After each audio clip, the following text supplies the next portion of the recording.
Look at your hand right now. Hold it in front of your face. See the skin, the lines, the tiny movements as you breathe. You think you're seeing your hand. You're not. You're seeing where your hand was nanoseconds ago.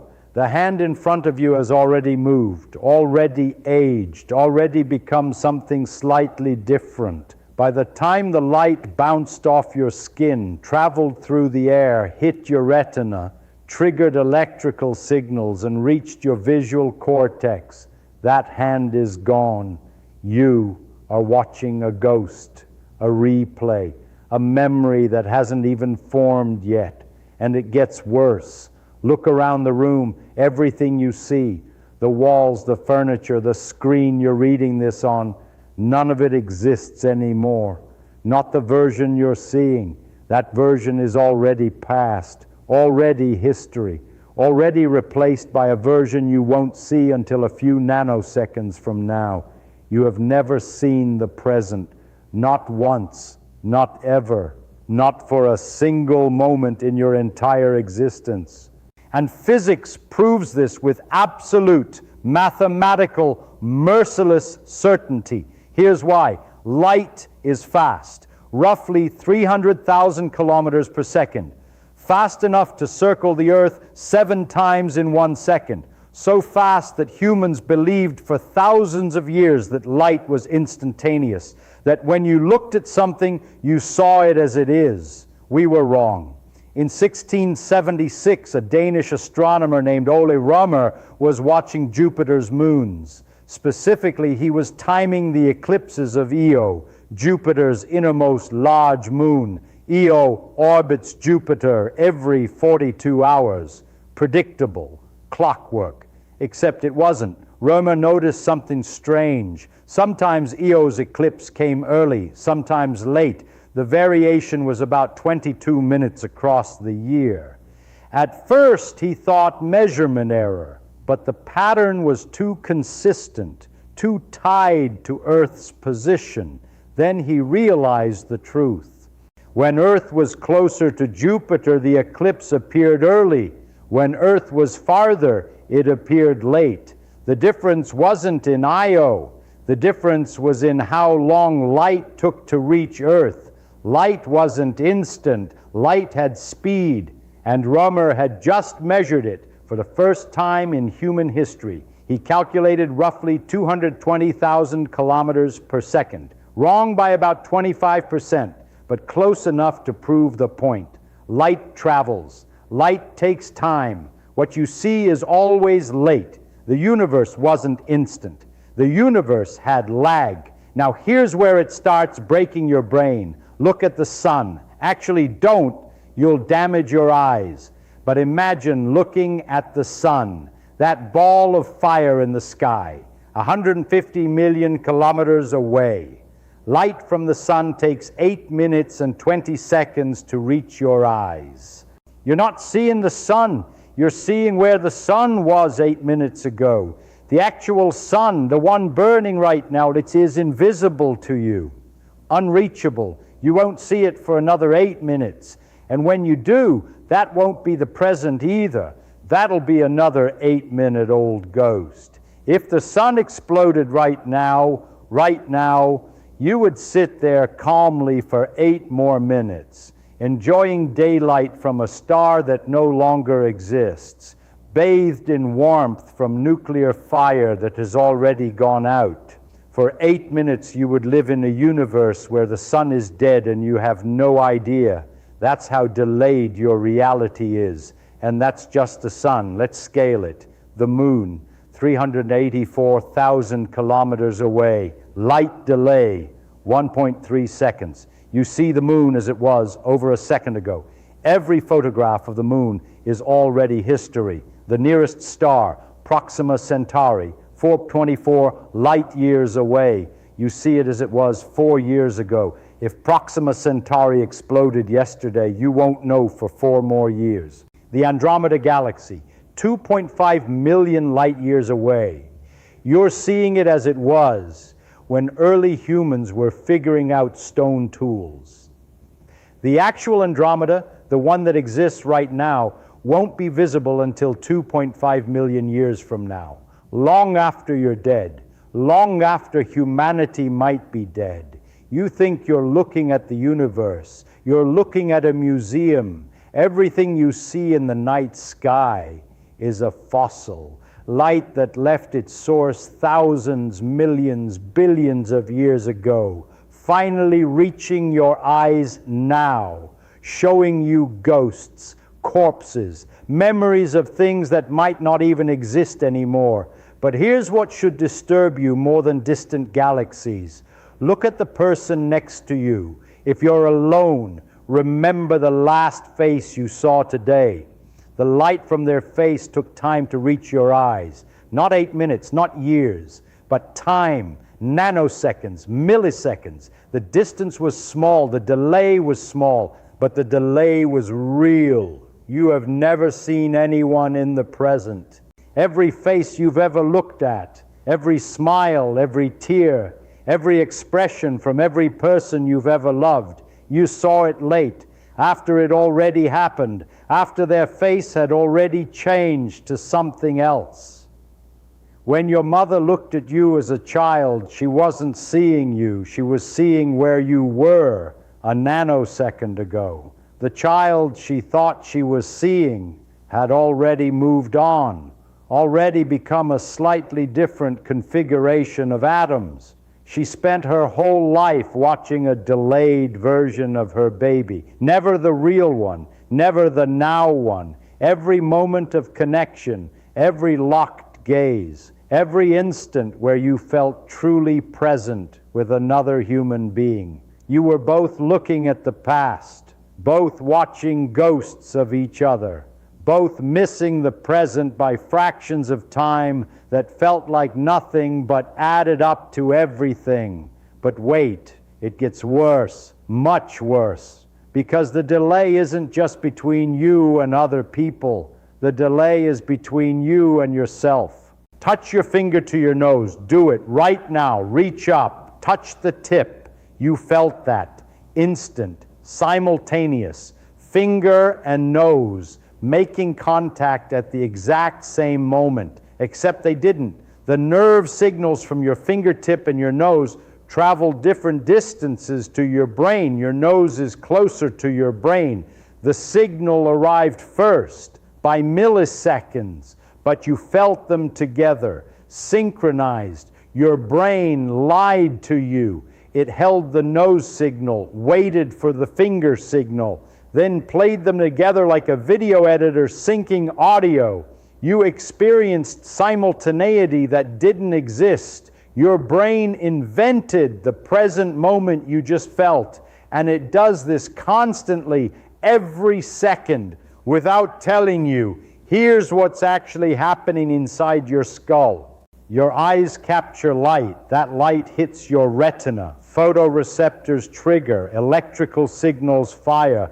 Those signals travel down your optic nerve into your brain. Your visual cortex processes them. Pattern recognition kicks in. Object identification happens. Meaning gets assigned. This takes time, approximately 80 milliseconds for basic visual processing, 150 milliseconds to recognize a face, up to 500 milliseconds for complex scene interpretation.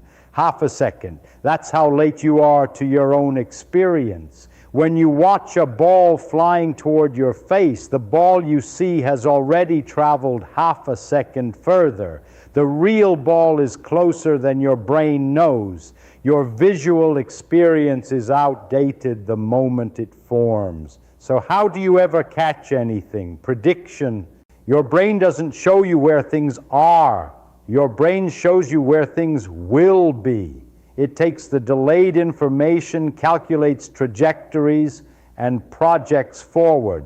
The present you experience is actually a sophisticated prediction of the immediate future based on information from the past. You're not living in the now. You're living in a simulation of the now, constructed by neurons that are always running behind.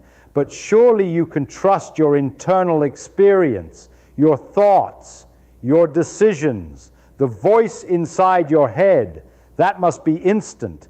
That must be now. Wrong.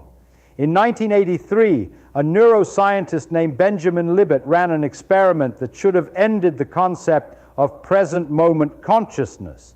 But nobody wanted to hear what he found. He asked subjects to flick their wrist whenever they felt like it. Simple, voluntary, conscious decision. He measured 3 things: muscle activation, brain activity, and the moment subjects reported deciding to move. Here's what he found. The brain's motor cortex activated 550 milliseconds before the wrist moved. The subjects reported deciding to move 200 milliseconds before the wrist moved. Read that again. The brain started preparing the movement 350 milliseconds before the person was aware of deciding. The decision was made. Then you knew about it, not the other way around. Your sense of deciding something, that feeling of I choose now, comes after your brain has already chosen. You're not deciding, you're being notified of a decision, late like everyone else. The voice in your head announcing, I'll move my wrist now, isn't commanding the movement. It's narrating the movement after the fact, pretending to be in charge. You think you're the driver.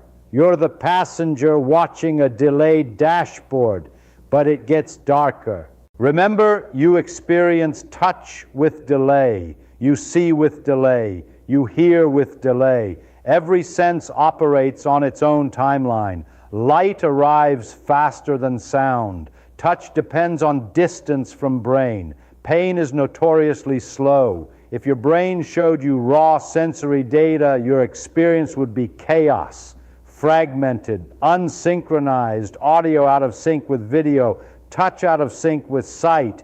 Your reality would stutter and tear like a corrupted video file. So your brain does something ingenious and terrifying. It waits. Your brain collects sensory information, holds it, waits until enough data from enough sources has arrived. Then it stitches everything together into a coherent experience, synchronized, smooth, convincing. The present moment you experience is a post-production edit.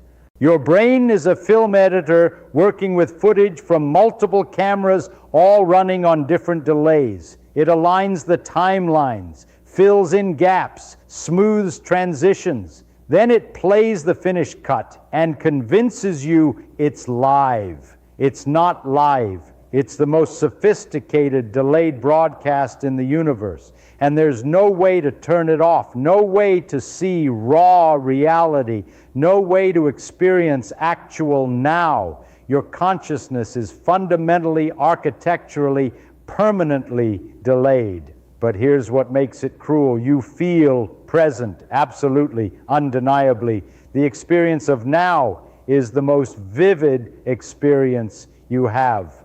This moment feels utterly immediate, utterly real, utterly here. That feeling is a construction. The sense of now is something your brain generates. It takes delayed data, processes it, stitches it together, and then adds the feeling of presentness, the qualia of now, the sensation of immediacy.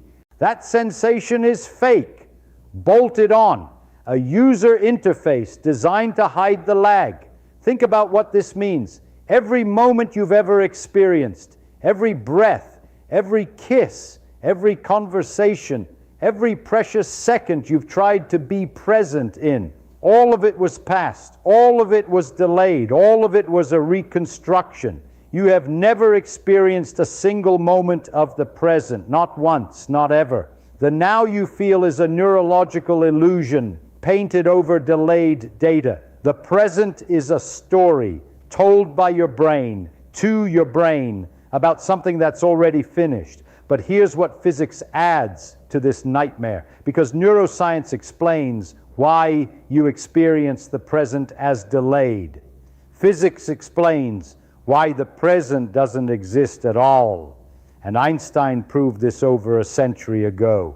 In 1905, a 26-year-old patent clerk asked a question that murdered time. His name was Albert Einstein. His question was simple.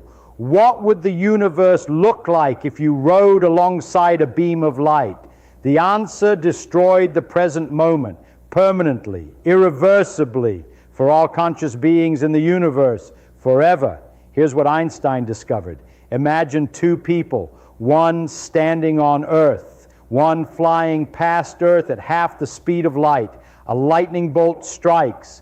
The person on Earth sees the lightning hit now.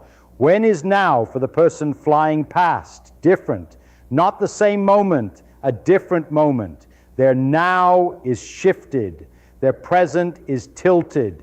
Events that are simultaneous for one observer are not simultaneous for another. This isn't optical illusion. This isn't perception delay. This is physics, fundamental, proven, tested thousands of times with atomic clocks, particle accelerators, GPS satellites. There is no universal now. Your present moment is not everyone's present moment. It's your slice of reality, tilted by your motion through space-time, different from the slice of anyone moving differently.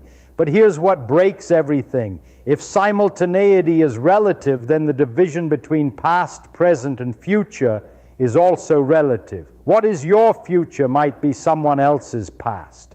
What is your present might be someone else's future. So which one is real? All of them. None of them. The question doesn't make sense. Einstein's professor Hermann Minkowski saw the implications immediately. In 1908, he announced to the world, space by itself and time by itself are doomed to fade away into mere shadows. Only a union of the two, space-time, preserves independent reality. He meant it literally. Space and time are not separate things. They're woven together into a four-dimensional fabric, and in that fabric nothing moves, nothing flows, nothing passes. Everything just is. This is the block universe, and you live inside it, right now, always. Imagine a loaf of bread. The entire loaf exists, all of it, at once. Now slice it at an angle. That slice is a moment. Every observer slices the bread at a slightly different angle. Every observer gets a different present, but the bread doesn't care how you slice it. The bread just exists, complete, unchanging, eternal. That bread is the universe. Your birth is in there. Your death is in there. This moment is in there. Every moment of your life, frozen, fixed, already present in the structure. You think you're moving through time. You're not. There's nowhere to move to. The future is already there. The past is still there. Every moment exists eternally in the geometry of space-time. You feel the flow of time. That feeling is local to your consciousness. Your brain processes one slice, then another, then another. It feels like motion. It feels like flow. It feels like now becoming then. But nothing is flowing. Nothing is becoming. You're a worm in the bread, experiencing slice after slice, convinced the bread is being baked around you as you move. The bread is already baked, has always been baked, will always be baked. Now here's the cruelty. Your past exists right now, this moment, your childhood, your first kiss, your mother's face when she first saw you, all of it, still there, fixed in space-time, preserved perfectly, eternally, and you can't reach it, you can't go back, you can't touch it, you can't experience it again. You're locked into your slice, sliding along your world line, watching moments you can never return to, the moment you most want to relive, the person you most want to see again, the feeling you most want to recapture. It exists in space-time, permanent, real, but you're locked out. Not because it disappeared, because you moved, you slid forward along your world line, and there's no sliding back. The geometry doesn't allow it. The physics forbids it. Your past is right there. You will never touch it again. And your future also there, already existing, already fixed, the moment of your death, the final breath you'll take, the last thought you'll think. It's already in the block, waiting, not waiting, just existing. You're not moving towards your death. Your death is already there. You're just experiencing the slices between now and then, one by one, in order, unable to skip ahead, unable to go back, trapped in sequence while the whole story sits complete around you. Do you understand what this means? You're watching a movie that's already filmed. Every frame exists. The projector shows one frame at a time. You experience suspense, surprise, emotion. But the ending is already on the reel, has always been on the reel. The projector doesn't create the story. It just reveals it, one frame at a time. You are the audience, convinced you're watching live, convinced the future is open, convinced the present is real, convinced the past is gone. All illusions, neurological illusions painted over a block of frozen space-time that has no past, no present, no future, only existence. So where does this leave you? You can't see the present because light takes time. You can't experience the present because your brain takes time. And the present doesn't even exist because time itself is just another dimension in a universe where everything already is. The now you feel is a construction built from delayed data, processed by lagging neurons, projected onto a universe that doesn't have a now. You're watching a ghost, of something that was never present in the first place. Look at your hand again, where you started. That hand is past. The image in your eyes is past. The experience in your brain is past. And the hand itself exists at every moment of its existence, simultaneously, eternally, in the geometry of space-time. There is no present hand. There never was. Just slices, just frames, just a brain convinced it's watching live. It's not live. It was never live, and you'll never see live. Welcome to the show. It was filmed before you were born. It includes your death, and you're watching it one frame at a time, convinced it's happening now. It's not. It already happened. All of it.